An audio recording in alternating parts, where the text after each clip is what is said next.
Visakha police commissioner కార్యాలయంలో 2024 annual police crime స్టోరీని CP Shankhabrata Bagchi విడుదల చేశారు. గత ఏడాదితో పోల్చుకుంటే ఈ సంవత్సరం క్రైమ్ రేటు బాగా తగ్గిందని శంఖబ్రత బాగ్జీ తెలియజేశారు. అలాగే ప్రజలకు అవగాహన కల్పిస్తూ భరోసా ఇస్తున్నామన్నారు. దాదాపు అన్ని కేసుల్లో నిందితులను అరెస్టు చేశామని సిపి శంఖబ్రత బాగ్జీ చెప్పుకొచ్చారు.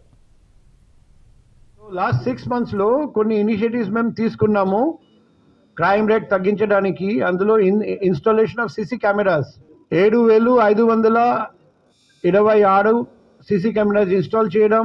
ట్రాఫిక్ ఎన్ఫోర్స్మెంట్ చూస్తే general enforcement, drunk and driving, over speeding, without helmet cases, without seat belt cases, minor driving, wrong parking, triple riding అన్ని లాస్ట్ 3 years చూస్తే ఈ ఇయర్ మ్యాక్సిమం చేసాము. కాంపౌండ్ అమౌంట్ ఇంపోజ్ కూడా maximum, drunk and driving fine amount maximum, jail cases కూడా maximum చేసాము.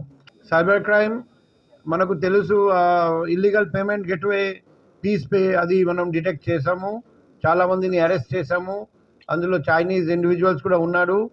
So ఇక్కడ further arrest కూడా జరుగుతున్నాయి. ఈ కేసులో ఆల్రెడీ 25 అరెస్ట్ చేయడం జరిగింది. 1457 అకౌంట్స్ ఫ్రీజ్ చేయడం జరిగింది. 9 మంది చైనీస్ నేషనల్స్ కూడా ఇన్వాల్వ్.